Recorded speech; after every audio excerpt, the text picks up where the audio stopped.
Hey guys, welcome back to Easy Breezy Vegan, where I make veganism easy breezy to digest. So why are eggs bad? I mean, chickens produce eggs anyways, so what does it matter if we take them to eat? Today, I'll be diving in and exploring why eggs aren't as harmless as you might think.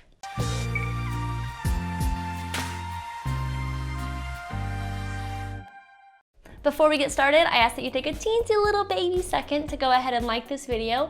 And if you're vegan, or maybe you're just vegan curious and you like to keep things easy breezy, then make sure to subscribe and hit that notification bell as well so you could stay up to date with all the things. So a lot of people can understand why somebody would want to give up meat, but it can be hard for them to understand why somebody would want to give up all animal products.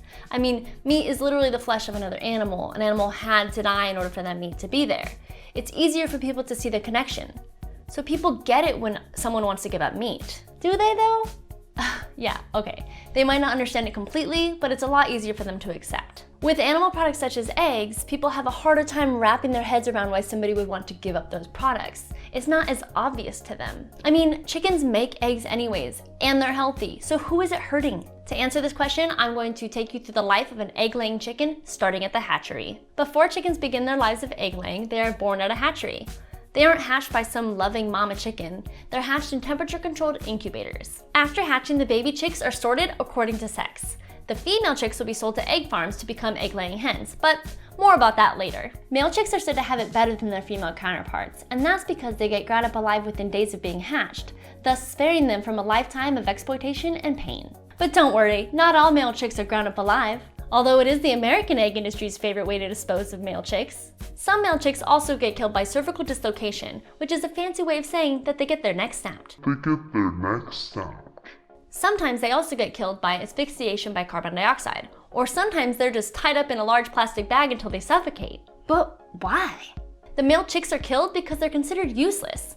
They're useless to the egg industry because they can't lay eggs, and they haven't been bred or genetically altered to be ideal for meat consumption, so they can't be sold to be raised for meat. Killing male chicks is common practice in the egg industry. This is the case for all industrialized egg production in the US and UK, regardless of whether it's free-range, organic, or cage-free. They're all killing baby boy chicks. Again, this is common practice in hatcheries, so even if you were gonna get your own chicks and start your own backyard chicken coop, male chicks were most likely killed at the hatchery that you got your female chicks from. Now let's find out what happens to the girls. Right after sexing is complete, it's not as fun as it sounds. Female chicks will have the tips of their beaks cut or burned off, typically without any anesthesia. Now, this is common practice on all egg farms. Free range, organic, cage-free, doesn't matter, they all do it. But why did they cut off the chickens' beaks? Well, these chickens are put in cramped, crowded conditions and are deprived of their natural behaviors, such as nesting, perching, foraging, and dust bathing.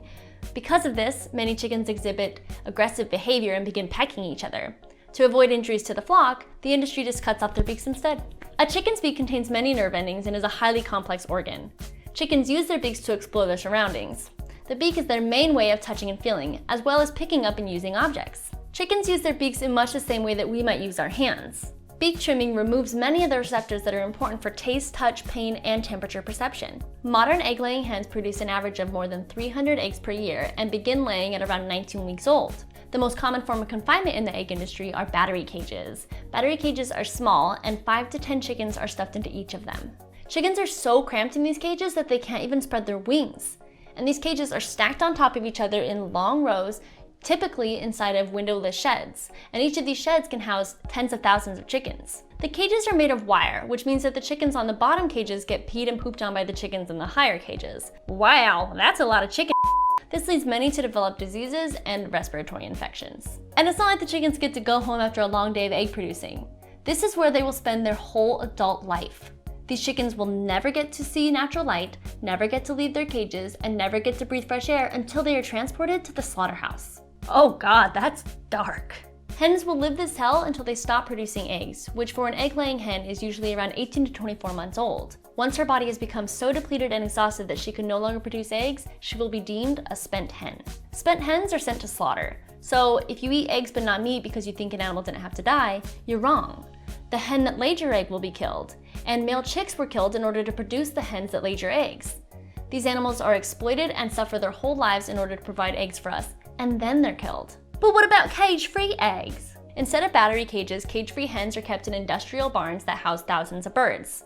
These chickens still do not get to see the light of day and are kept in artificial low light most of the time to trick them into producing eggs more often. Each bird gets about 1 square foot of space, and technically they could walk around, perch, lay their eggs in a nest, and spread their wings. But according to one study, crowded aviaries offer reduced air quality and double the chances of dying. One of the leading causes of death was being pecked by other chickens. Oftentimes, dead chickens are left on the ground for days. Okay, but what about free range though? Free range means cage-free plus access to the outdoors. But Mark Castle of the Cornucopia Institute says that this access is usually just a few small doors that lead to a screened-in porch with cement, dirt, or some grass. The vast majority of free-range birds never actually go outside. Essentially, free range means the same thing as cage-free. Okay, but what about pasture-raised? Pasture-raised birds spend most of their lives outside, and many eat a natural diet consisting of worms, insects, grass, and corn. But this model is economically unsustainable and hard to make work on a big scale. Farmers might be able to make this work with a few hundred hens, but nothing large scale. What about organic? Organic eggs come from free-range hens that were fed organic feed.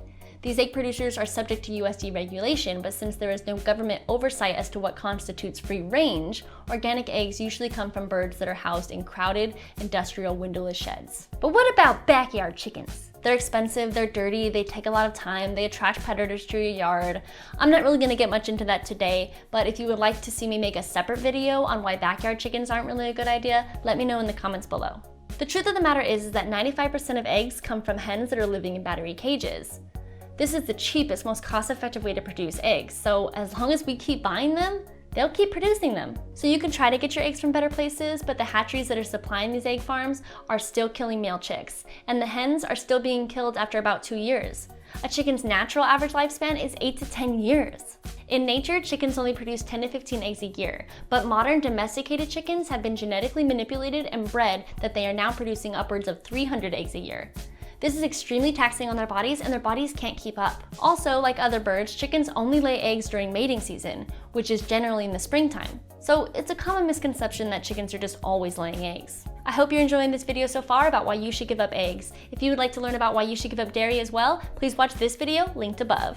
But I gotta eat eggs to be healthy. The egg industry spends millions of dollars trying to convince the public that eggs are healthy, but the USDA warned the egg industry that saying that eggs are nutritious or safe may violate rules that go against false and misleading advertising. The American Egg Board, a promotional marketing board appointed by the US government, can't legally claim that eggs are nutritious, low-fat, part of a balanced diet, low-calorie, healthful, healthy, good for you, or even safe. They can't say they're safe? So what can the Egg Board say?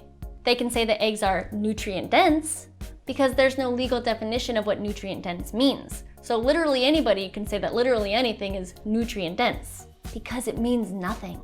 Eggs are full of saturated fat and cholesterol, both of which lead to an increased risk in heart disease, which is our #1 cause of death. This is why eggs can't be labeled as healthy. In fact, according to a study published in the Journal of Atherosclerosis Research, regular egg consumption was found to be just as dangerous as smoking cigarettes. Oh wow, that's crazy. Researchers found that because egg yolks are loaded with cholesterol, a known risk factor for heart attacks and coronary artery disease, consuming 1 egg per day was just as bad for your heart as smoking 5 cigarettes per day. Egg consumption has also been linked to an increased risk of certain cancers. According to plant-based physician Dr. Michael Greger, cholesterol consumption was found to be a strong predictor of liver cancer. Compared with men who rarely eat eggs, men who eat even less than 1 egg per day appear to have twice the risk of prostate cancer progression. Now let's not forget about salmonella. Salmonella is the top cause of food poisoning related death. Salmonella bacteria in eggs can withstand most cooking methods, including scrambled, omelets, sunny side up, and boiled. So maybe that's why eggs can't be labeled as safe. So eggs have become a staple in Americans' diets. I get it, but our desire for eggs has caused tons of suffering and death. Hundreds of millions of chickens are killed each year. Giving up eggs is not hard. There are tons of egg replacements for cooking and for baking. So find out what you can substitute for eggs instead. I'll include a link to a website that has a lot of good tips and suggestions below. Hopefully you enjoyed this video. Please comment down below your favorite egg substitutes for cooking and for baking. Don't forget to like and subscribe, and make sure to take it easy breezy and be vegan. See you next time. Bye!